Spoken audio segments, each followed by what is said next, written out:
Doctor BR. അംബേദ്കറെ കേന്ദ്ര ആഭ്യന്തരമന്ത്രി അമിത്ഷാ അവഹേളിക്കാൻ കാരണം ഭരണഘടനാ ശില്പി എന്നതിനൊപ്പം ചാതുർവർണ്ണ്യ ചിന്ത കൂടിയാണെന്ന് മുഖ്യമന്ത്രി പിണറായി വിജയൻ.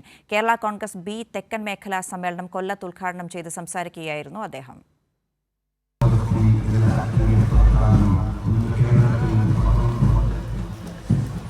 കേരള കോൺഗ്രസ് ബിയുടെ കരുത്ത് വിളിച്ചറിയിക്കുന്നതായിരുന്നു തെക്കൻ മേഖലാ റാലിയും പൊതുസമ്മേളനവും. കൊല്ലം, തിരുവനന്തപുരം, പത്തനംതിട്ട, ആലപ്പുഴ ജില്ലകളിൽ നിന്ന് ആയിരക്കണക്കിന് ആളുകൾ സമ്മേളനത്തിൽ പങ്കെടുത്തു. മുഖ്യമന്ത്രി സമ്മേളനം ഉദ്ഘാടനം ചെയ്തു. ദേശീയ പ്രസ്ഥാനത്തിന്റെ ഉൽപ്പന്നമാണ് വൈവിധ്യ മൂല്യങ്ങൾ ഉൾക്കൊള്ളുന്ന ഭരണഘടന. അത് അംഗീകരിക്കപ്പെട്ട നാൾ മുതൽ ഇന്നുവരെ ഭരണഘടനാ വിരുദ്ധരാണ് മനുസ്മൃതി അനുസരിക്കുന്ന സംഘപരിവാർ എന്നും മുഖ്യമന്ത്രി പറഞ്ഞു.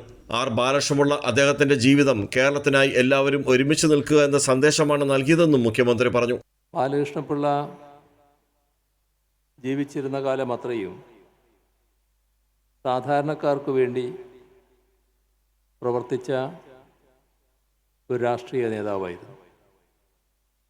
അതോടൊപ്പം ഭരണഘടനാ മൂല്യങ്ങൾ ഉയർത്തിപ്പിടിക്കുന്നതിൽ എല്ലാ ഘട്ടത്തിലും അദ്ദേഹം അതീവ ശ്രദ്ധ ചെലുത്തിയിരുന്നു.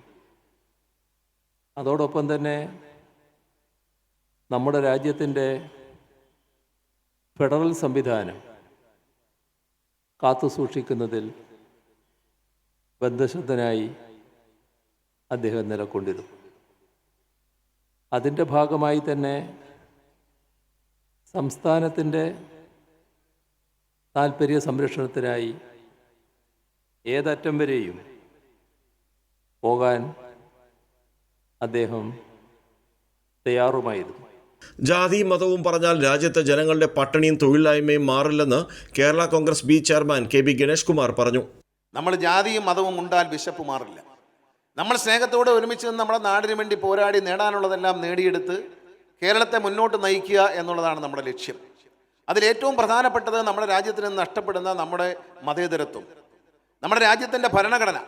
ഈ പ്രധാനപ്പെട്ട കാര്യങ്ങളൊക്കെ മതേതരത്തിൽ അധിഷ്ഠിതമായി ഉണ്ടായ ഒരു ഭരണഘടന, ഇവയെല്ലാം വെല്ലുവിളി നേരിടുന്ന ഒരു കാലഘട്ടത്തിലാണ് നമ്മൾ ജീവിച്ചു പോകുന്നത്. CPI സംസ്ഥാന സെക്രട്ടറി ബിനോയ് വിശ്വം മുഖ്യപ്രഭാഷണം നടത്തി. കേരള കോൺഗ്രസ് ബി കൊല്ലം ജില്ലാ പ്രസിഡന്റ് എ ഷാജു, CPIM കൊല്ലം ജില്ലാ സെക്രട്ടറി സുദേവൻ തുടങ്ങിയവർ പങ്കെടുത്തു. കൈരളി ന്യൂസ്, കൊല്ലം.